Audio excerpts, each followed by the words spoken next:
Hey there, welcome back to Mini Urban Farm. Today I am going to be starting a whole bunch of perennials and some annuals for the food forest. Now we are in zone 9B, Florida, Central Florida, so all of this is going to be very specific to where I am, but a good portion of this will grow pretty much anywhere. So I have lots and lots of things. You can see my greenhouse over here behind me, which I just set up.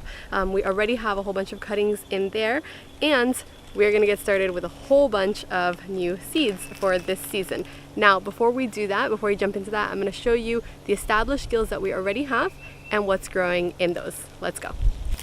Alright, so we have been pretty busy planting out a whole bunch of bare root trees. You can see we have an apple here.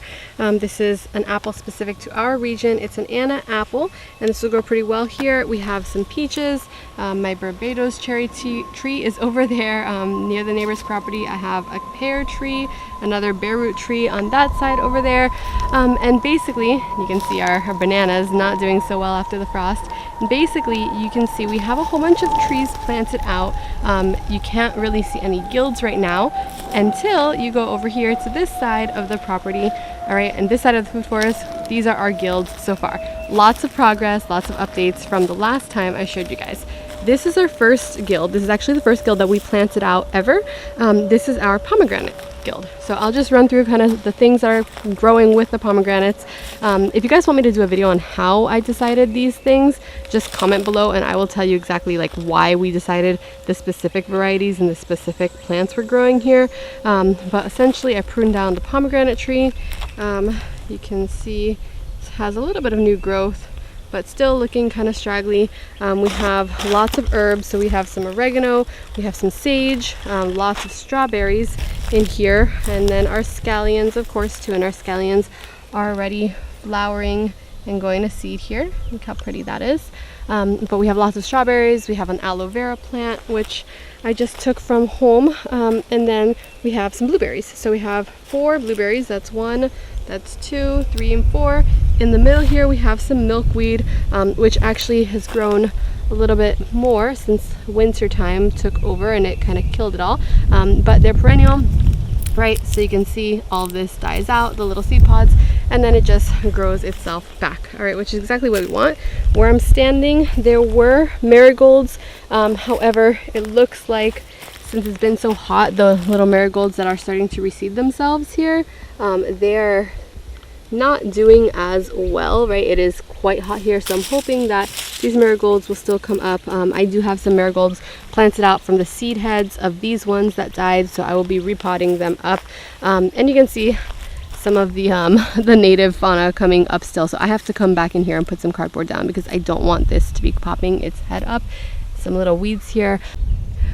Now, as soon as these plants start taking off, right, and they're not like just sporadically through this guild, there will be a lot less weeds and a lot less opportunity for things to pop their heads up. However, right now I'm coming back and doing a little bit of weeding. As you can see, right, there's a lot of mulch, a lot of pine tree, what are those called? Pine needles. There's a lot of pine needles going on. So until those things grow themselves in and kind of like fill out the space, you will have to do a little bit of weeding, but because we put down so much cardboard, it hasn't been too bad so far. And then on the other side of the same guild, we have some mint here. This went to seed, and I mean, it's still, you know, it's a perennial, so it's regrowing itself. It really wasn't killed off. You can see some new growth there, but I did also spread some of the seeds from the seed flowers, the heads that were, you know, already bolting. And then I have a little sage plant over here. Blueberry seems to be doing really well, all of this new growth. I have 2 different varieties here, one of which is the spring high blueberry, supposed to do really well in this area. And then over here on this end, I have the farthing blueberry. Now, I do also have my little collection of plants here. This is like the holding area. All the plants that I have just kind of ends up here. Plants that I buy that have to be put in. They just stay there for, you know, the time being. And then behind me, or right next to the other guild, I should say, is our second guild. Now, this is the second guild that we did. We took a lot of good information that we had gotten with this guild, and we kind of tweaked the approach here. All right, so instead of ripping out everything and planting everything in compost, we planted things first and then cardboarded and composted around it. So it's been doing pretty well. This little lemon tree was, I mean, it was completely yellow and brown. I'm trying not to get my shadow, but I don't think that's gonna happen. There we go. So it has grown so much, and I have been trimming it and just pruning it. It does have like a little split here, right, going on. So I'm trying to get that to be more of like a tree and less like a shrub. This purple mustard, even though it seems a little wilted now because it's really hot outside, this has been growing really well here. I spread some seeds there. And you can see some right next to my shadow. There you go. These are some Nippon daisies, which they were on sale at the garden center. So they looked really pretty, and I got those.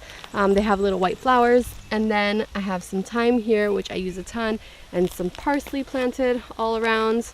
And then I have some kale. I actually just fertilized the kale because it was starting to be like a little bit purple. There you go. So you can see it a little bit better. And so you can see the green leaves coming a little bit back, you know, doing better. And then I have a bougainvillea, which I'm trying to trellis up this tree. It's been doing really well so far. It is growing like towards the tree, and it's been, you know, it's had a lot of new growth. So I can't complain on that end. And then over here, I have my lavender and my one little baby rosemary plant here. This, I might have waited, you know, a little bit longer because it is still quite small. It's only about this big or so, but not too bad. I'm sure it'll grow, and I did give it lots of space. And then I am seeing one of our ferns pop up through the cardboard. So this is the one thing that's popped up, and I'm not sure if I'm gonna remove this or not. I might actually just leave the fern because I am a fan of ferns. So we'll see. Oh, and we have another one growing right here in the shade. But tons of new growth on this lemon tree. And those are the varieties in this specific guild. All right, so we have our lemon tree guild there. It's kind of like this round, sort of kidney shape. That one is a little bit more of a round kidney shape. I use the nicer papers on this one, so maybe I might change out those papers eventually, but for me right now, I think it's fine. And then behind me here, you can see I'm trying to like create little paths. Is our third guild out of 4, all right? And this is our peach and plum tree guild. All right, so we got these little bare root fruit trees. Oops, here we go. This is a Florida King peach. All right, supposed to be doing really well in this area as well. And you can see we have a lot of new little bud breaks, new growth. I have not pruned these at all. I'm still doing a little bit more research on how I need to prune them, and you know, the kind of pruning and all that I need to do. But so for right now, that is our one peach tree. I have a lemon balm as ground cover. My goal is that the lemon balm will take over this entire space underneath. And then our blueberries here. This one is not the same variety actually. This is I think it's a sunshine blue blueberry.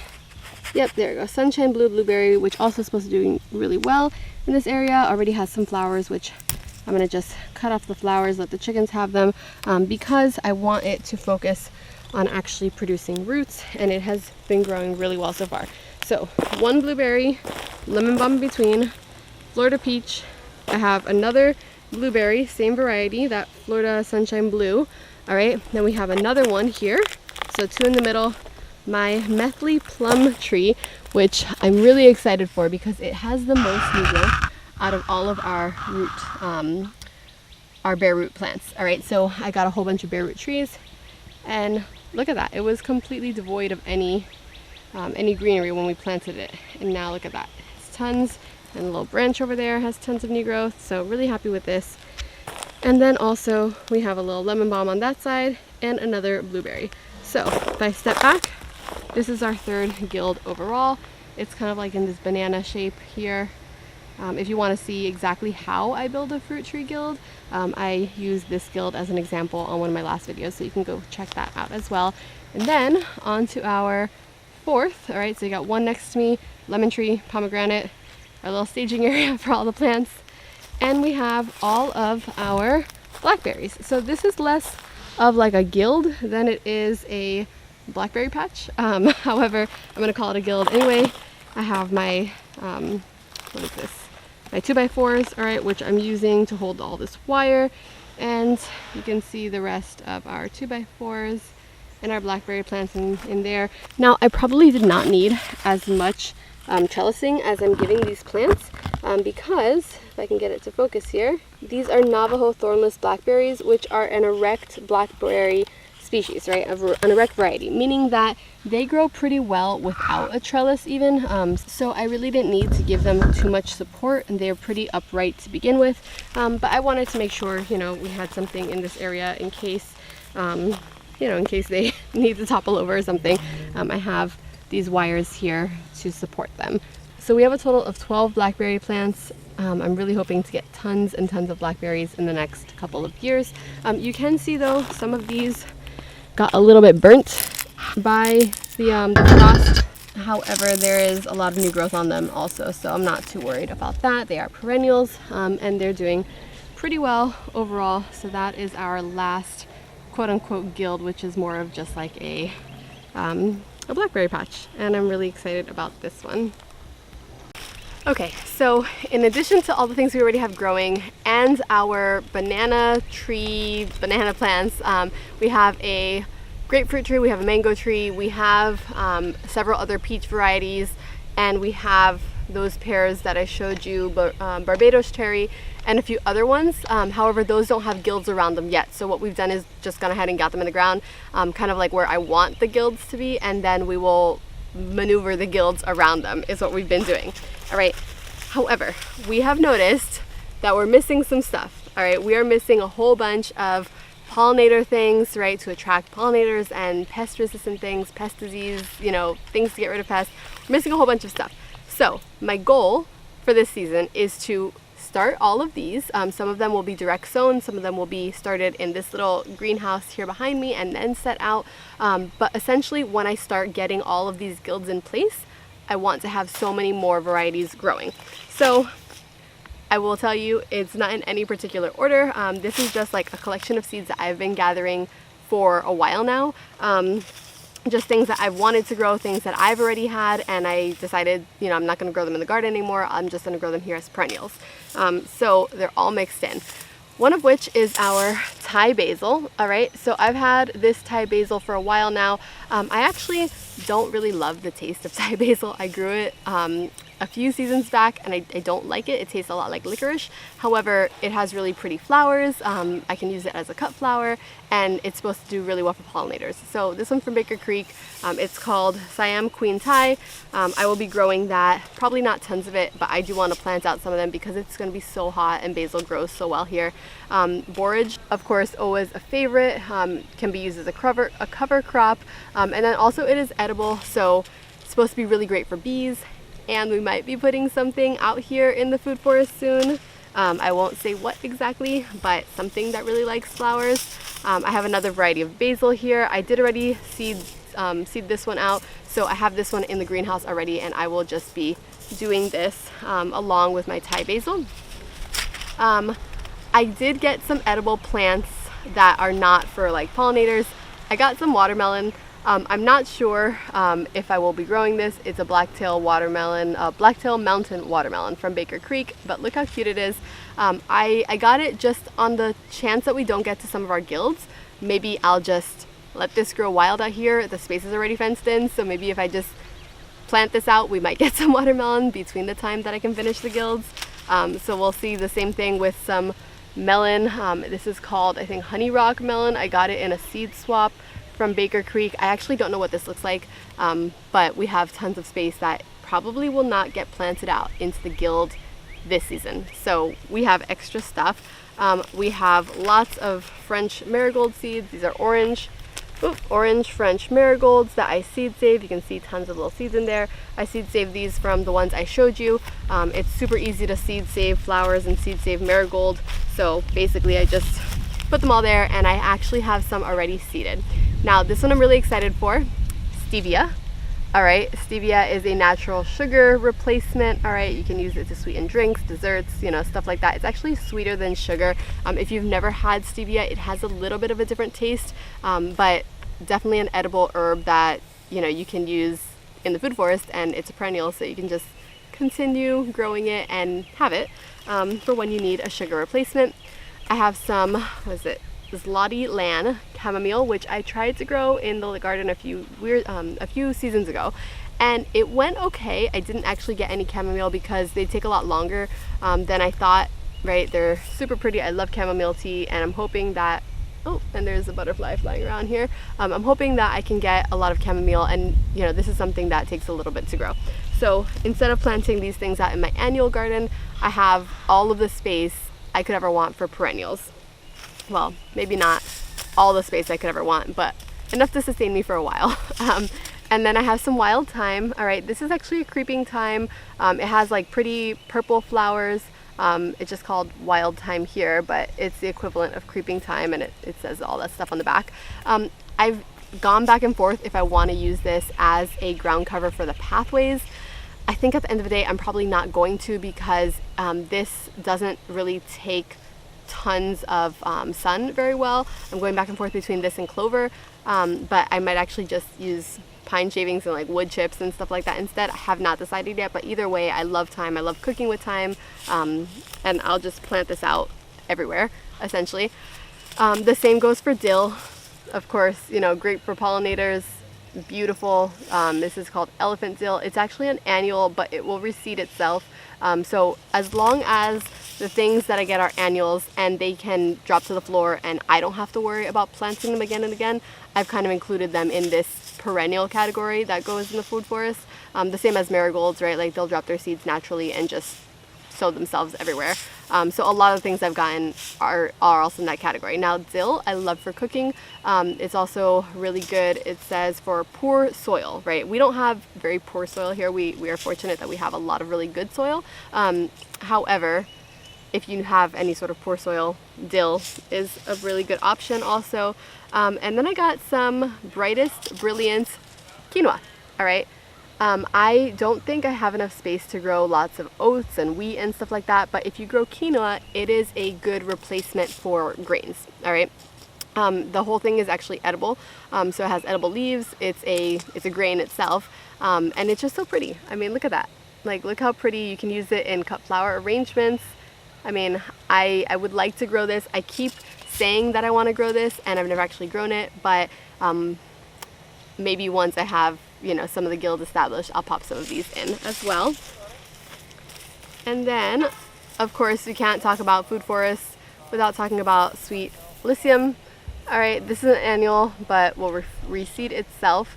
I think, I'm not actually sure on this one, but I think it does reseed itself. And so look how pretty little flowers are, great for pollinators, and also just really nice to have. All right, so basically it has like a whole bunch of these little spikes that have flowers on the ends of them, I think it is. I like the way it looks, and I have seen it in other food forests.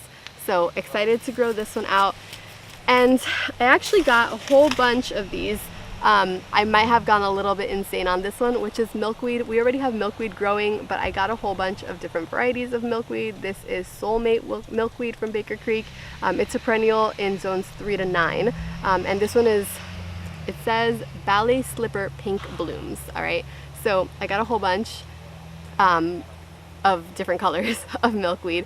Hopefully it will be like a little pollinator butterfly haven here in this food forest. So excited to grow milkweed. If you can't tell, I got a lot of pollinator friendly varieties because one of the things that I hate doing in my garden is pollinating by hand, right? If you have pollinators to do that for you, it makes your job a lot easier. Now this one, even though it's not an annual, even though it's not a perennial, right, it is an annual, I think I might be planting this out around our banana trees, right? So our banana circles are really heavy feeders, and they, you know, do really well if you plant beans out, right? Because beans have a lot of nitrogen, bananas need a lot of nitrogen, a lot of compost, a lot of everything. So this might be a good chop and drop.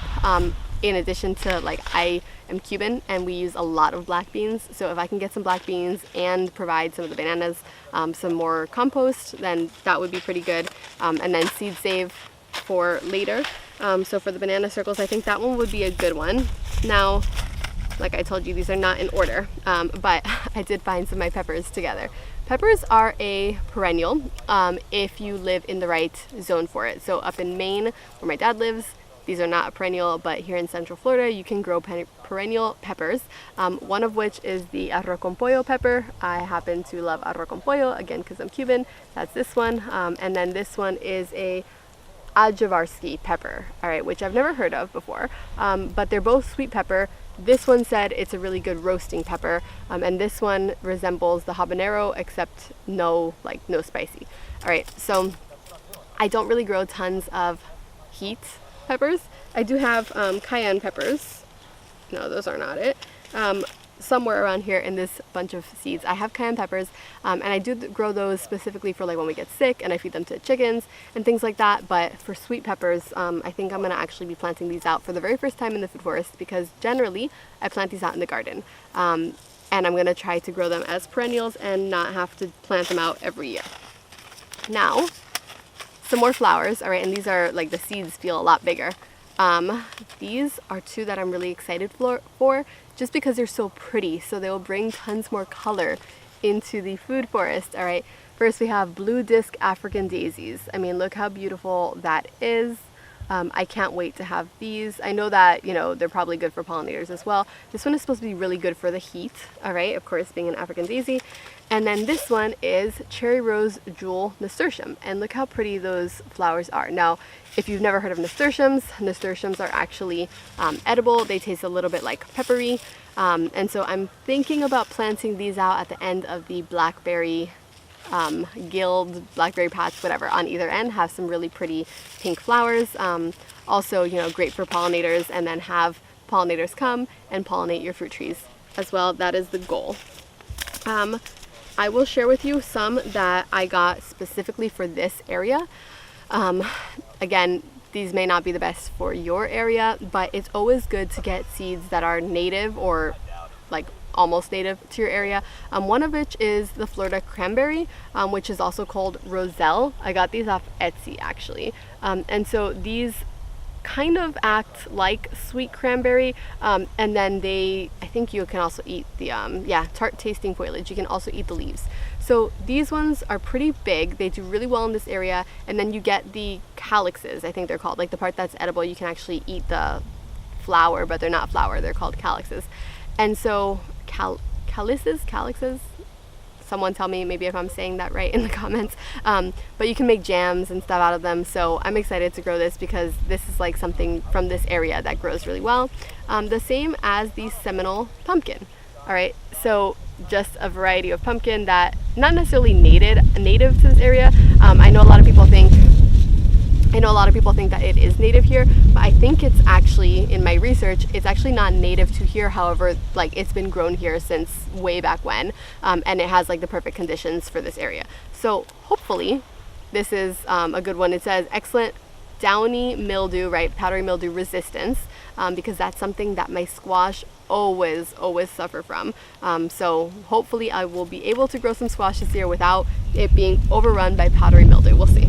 And then of course, in any food forest, you can't get by without planting out some yarrow. All right, this is common yarrow. Yarrow comes in a lot of different shades, right? You can have it in pink and yellow and white. So I just went with the white one, but this is really good as a medicinal herb. So popular for colds, fevers, and healing wounds. All right, always good to have something medicinal in the food forest. Of course, a lot of these things can be medicinal, but yarrow is supposed to be a really good one. I've never grown yarrow, but I know other people who have grown it, and they use it a lot. And of course, I mean, look at the pretty pink, little pretty yellow, oh my God, white flowers, all right? I'm almost colorblind here. The white flowers, it looks somewhat like the sweet alyssum, except I think the flowers are actually smaller and it looks like they're less bunching. So I'm excited to grow yarrow, definitely a staple for the food forest. And then, I don't know if people grow this in food forest a lot, but I'm going to try and make some sort of a trellis. I hesitate to trellis anything up the pine trees just because there's already like a lot of vines and stuff trellising up the pine trees, and I hate having to like rip them down.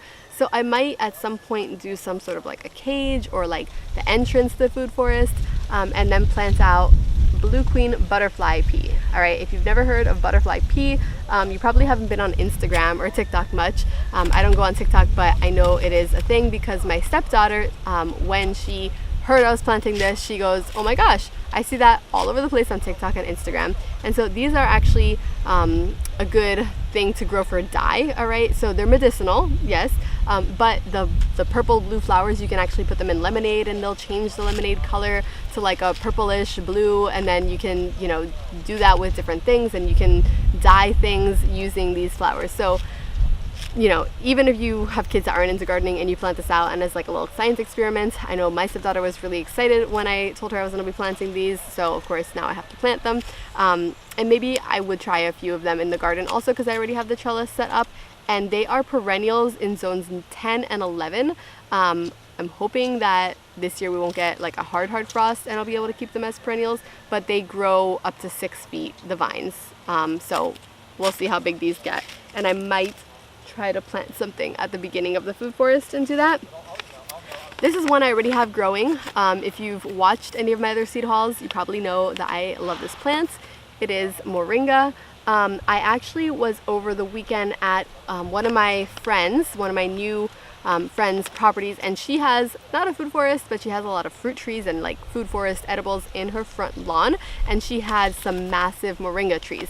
Now, I definitely thought they get a lot more bushy, but the ones that she had, I think that she thins them a little bit to use them, and they let so much light into the bottom of the guild. All right, so if I plant these, it's not to say that this is going to be completely shaded out. I can plant this and then still plant something that requires a lot of sun underneath it. So I have 2 of these already ready to go. I don't know where they're going yet, but they're ready to go in the garden or in the food forest, and then I'll probably end up starting a lot more of these, because this is like the best thing that you could ever eat.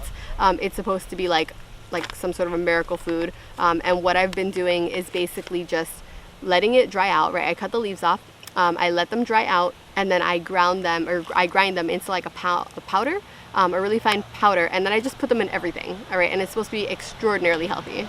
Of course, I have my cayenne peppers, which I already mentioned I feed to the chickens. You can see all the peppers in there. I don't love cayenne pepper, I don't love spicy peppers, but if you have a cold, this is something really good to put in your tea. It helps to get rid of the cold faster. My family does not like that at all. However, it works, so they stopped complaining so much about it. And then I did end up at a farm store garden center where I picked up a whole bunch of other flower plants, as you can see here. All right, so I've got calendula, all right, which also really good to feed to the chickens, very medicinal.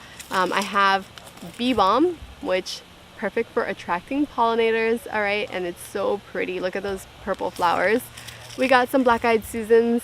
I don't know if I love how black-eyed Susans look. Like, they're really pretty, but they're not my favorite. However, black-eyed Susans are really good, I've heard, for attracting dragonflies.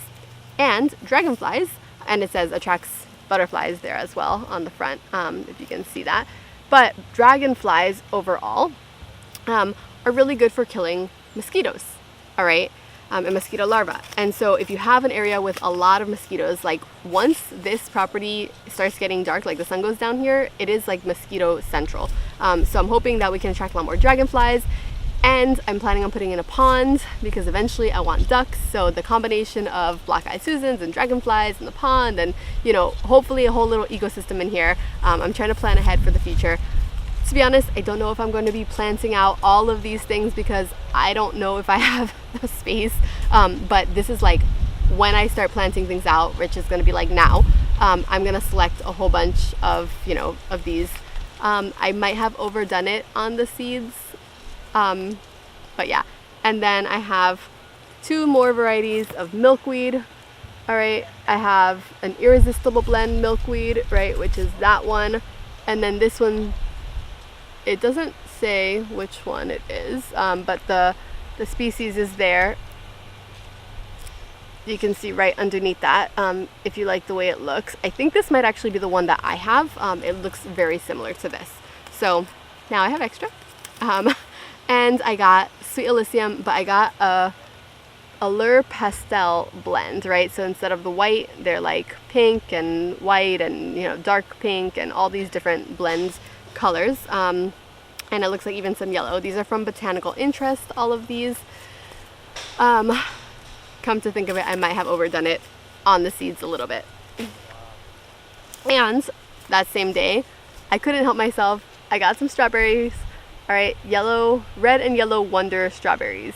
Let's see how these grow. But strawberries are, at my local nursery, the little strawberry crowns are about $2 each once they've been potted up. They're usually between $1 and $2. And if you need like 100 of them, that gets expensive really fast. So I'm hoping that strawberry seeds will work because I love fresh homemade strawberry ice cream, and I would like to have as many strawberries as humanly possible on this property. Next up is another flower. It is sage, right? So blue sage salvia, all right, or yeah, salvia. Sorry, it's called Cyrus Blue Sage Salvia, and look how pretty that is. I mean, like, that is just absolutely gorgeous for cut flowers.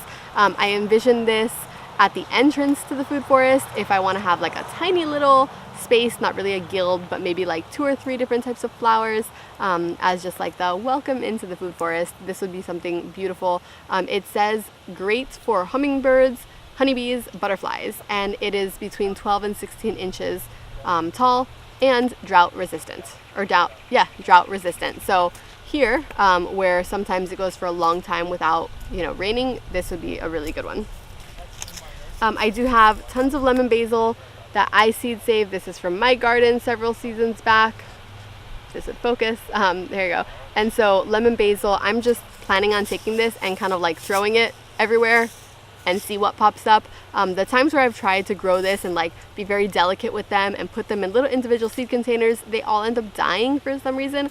However, in my friend's garden, I just took this and kind of like shoved them everywhere and just sprinkled them, and we just can't get rid of it now. There's lemon basil forever and ever. And so I seed saved some, and I will be planting this out just as a direct sown seed. Now, I haven't decided if I'm going to end up planting this yet. I put this in the pile, which is Walton butternut squash. I put this in the pile before I got my Seminole pumpkin seeds, and I think I might scratch these now because the Seminole pumpkin seeds are a lot more resistant, especially if I'm not going to be like out here taking care of them every day. So I might just put that one to the side. And then I have lots of parsley, just as a direct sown seed. This is Italian parsley. I've noticed that a lot of swallowtail butterflies like congregate to this when I plant this out, so I have a packet of extra seeds and I'm just gonna scatter that everywhere. And then we have some marjoram, all right, which is really good seasoning type of herb. It says really easy to grow. I've never grown it, but it's supposed to be really good for this area. It looks like thyme, so if you can tell the difference between thyme and marjoram. If not, you can, taste it and I guess figure it out. And then I have some ground cherry seeds, which I have seeds saved. They're like microscopic, so I don't know if you can see them. Yeah, you should be able to see them with some ground cherries, or the word ground cherry written there. Ground cherries are one thing that they are an annual. However, I have grown these, and if you forget to pick one, which inevitably it's going to happen because they fall to the ground like when they're ripe, they just reseed themselves prolifically. So if you ever plant ground cherries, it is nearly impossible to get rid of ground cherries afterward. They do grow very slowly. However, I love the taste of ground cherries, and once they take off, like, it's something that you'll have forever and ever, which is perfect for a food forest, all right, if you want fruit. Let's see. And then I already have some mustard. This is some free seed from Baker Creek. I already planted those out next to lemon, which I told you guys, and it looks just like that, right? So you guys already saw that one planted out next to lemon. These get really big. I didn't realize how big they get. However, like, it just grows and grows, and it's been a really good perennial in my garden so far. So I figured this would be good for chop and drop. And then I have these other ones that are in plastic bags. All right, so I have guava, all right, which the seeds kind of look like that. It's like all a paste. And then I have some mamey seeds, and I have mamoncillo seeds, or guinepa as some people call it. But I'm gonna try to plant these out. These are big trees, so I'm gonna see what ends up happening with these ones, and then maybe we'll have some more fruit trees. That is everything that I am planning on picking from because I didn't realize how big of a collection it was. So I'm gonna plant out a whole bunch of pollinator stuff and a whole bunch of herb stuff. I'm gonna try to direct sow as many things as I can because it's significantly easier. However, that might be easier to do once it starts raining all the time since there's no irrigation here yet. And then we'll go from there. I would love to hear what you guys are planning on planting in your food forest. If you learned something from this video, drop it in the comments below. Yeah, and just share, for me to get ideas and buy more seeds. I would love to hear what you guys are growing. Thanks so much for watching, and I will see you guys in the next one. Bye.